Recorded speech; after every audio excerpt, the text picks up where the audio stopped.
Tem uma coisa sobre Naruto que eu só fui entender depois que eu virei adulta. Primeiro que quando eu era criança, eu não podia nem assistir. Então eu assistia escondido dos meus pais. Eu lembro que um dia eu tava assistindo, eles passaram pela sala justamente no momento em que a Kurama tava destruindo tudo. Eles olharam pra aquilo e falaram: "Isso é do demônio, você não pode assistir". E aí o que que eu fazia? Eu ria na cara do perigo, colocava Naruto pra assistir, e aí eu ficava prestando atenção. Se eu via que tinha alguém vindo pela sala, eu mudava de canal rápido e colocava na TV Globinho. Mas aí o que é que aconteceu? Eles deram fé do Vingador da Caverna do Dragão. Também descobriram o dragão do talismã das aventuras de Jackie Chan. E aí o que foi que aconteceu? Me proibiram também de assistir esses dois desenhos. Eu acho que Dragon Ball escapou porque eles não chegaram a conhecer o Mr. Satan, porque se eles tivessem visto...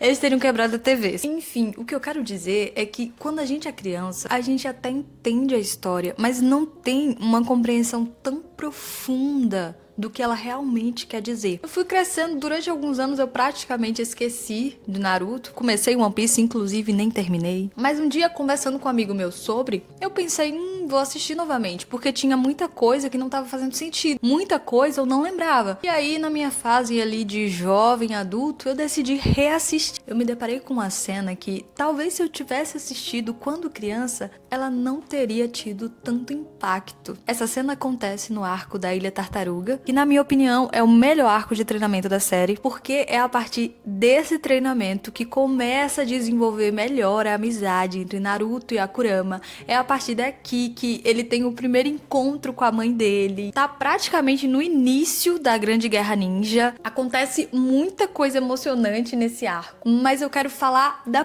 primeira etapa do treinamento. Lá na Cachoeira da Verdade. Naquele momento da história, Naruto tá tentando aprender a controlar o chakra da Kurama. Porém, pra fazer isso, ele tem que passar por um teste, enfrentar a sua pior versão, que é uma versão sombria, um Naruto cheio de raiva, cheio de ressentimento, cheio de sentimentos que ele passou a vida inteira tentando esconder, tentando ignorar, e a primeira reação que ele tem é a que qualquer um de nós teria: derrotar aquela versão, lutar contra aquela versão. Afinal, é muito óbvio, se aquela versão é uma versão ruim, então ela precisa ser derrotada. Só que tudo que ele faz volta contra ele mesmo. Nada que ele faz funciona. Aquela cena não era sobre força, até porque os dois tinham a mesma força, o mesmo estilo de luta, os mesmos jutsus. Ele não conseguiria derrotar nunca pela força. Naquele momento, a luta não era física, era emocional. Aquela sombra não era um inimigo, era uma parte construída por anos de rejeição, anos sendo tratado como alguém que não pertencia àquela vila, anos sendo ignorado, chamado de monstro. E a verdade é que ele tinha muitos motivos pra sentir tudo aquilo, pra sentir raiva. Aquela dor era real, todo aquele ressentimento era real. E é nesse momento que acontece uma das cenas mais bonitas. Naruto entende que aquela sombra é parte dele, que ela existiu por um motivo, ela foi uma consequência de tudo que aconteceu com ele, mas que ela ajudou ele a sobreviver. É quase que um processo de cura do personagem, porque naquele momento ele entende que, apesar da importância que ela teve na vida dele, durante a vida dele, ela não fazia mais sentido para aquele momento. Ele percebe que ele não precisava lutar contra ela, mas acolher a sombra. Tem uma frase que ele fala que é muito legal. Ele olha para a sombra e diz: "Eu sei que você existe e eu não vou fingir que você não existe". Uma cena tão simples me fez perceber coisas sobre mim que eu não tinha colocado em palavras ainda. Eu tava passando por um momento bem complicado naquela época e eu comecei a observar que eu era muito gentil com as outras pessoas, eu apoiava as outras pessoas, incentivava todo mundo, tentava enxergar o melhor nas outras pessoas. Quando era comigo, eu era uma pessoa totalmente horrível comigo mesma. Não importava o quanto eu me esforçasse, eu sempre iria encontrar um erro,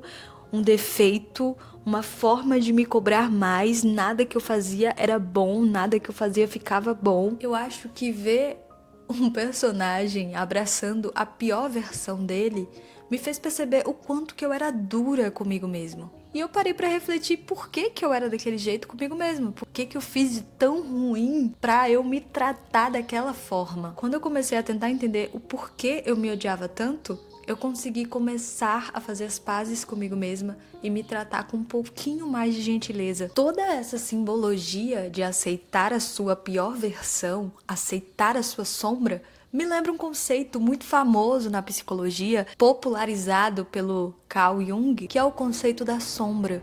A ideia é bem simples. Nós temos partes da nossa personalidade que nós desejamos esconder. Os nossos medos, nossa raiva, nossa inveja, nossa vergonha, nossas inseguranças. Só que quanto mais tentamos fingir que essas partes não existem, mais elas continuam nos controlando. E eu achei fantástico, porque na minha visão, Naruto conseguiu explicar esse conceito de forma totalmente lúdica, sem teorias, sem palavras difíceis, só contando uma boa história. Mostra de uma forma tão simples que quanto mais se tenta esconder o sentimento e lutar contra ele, mais força ele ganha. Ao passo que quando você reconhece a existência do sentimento e tenta entender o porquê que aquele sentimento existe, você passa a se conhecer melhor. E é muito bonito acompanhar o amadurecimento do personagem. Ele para de lutar contra a versão sombria dele, começa a tentar entender por que aquela versão existe, reconhece a importância que aquela versão teve para ele, ele acolhe aquela versão e se liberta dela. Quanto mais tentamos fingir que os sentimentos que a gente quer esconder não existem, mais força eles ganham. Acho que no fim, uma das mensagens mais bonitas disso tudo, além de aceitar aquilo que há de ruim em você e tentar entender por que aquilo existe, maturidade não é nunca sentir raiva, inveja ou tristeza, mas reconhecer esses sentimentos sem deixar que eles conduzam as nossas escolhas. É como você reage a esses sentimentos que define quem você é.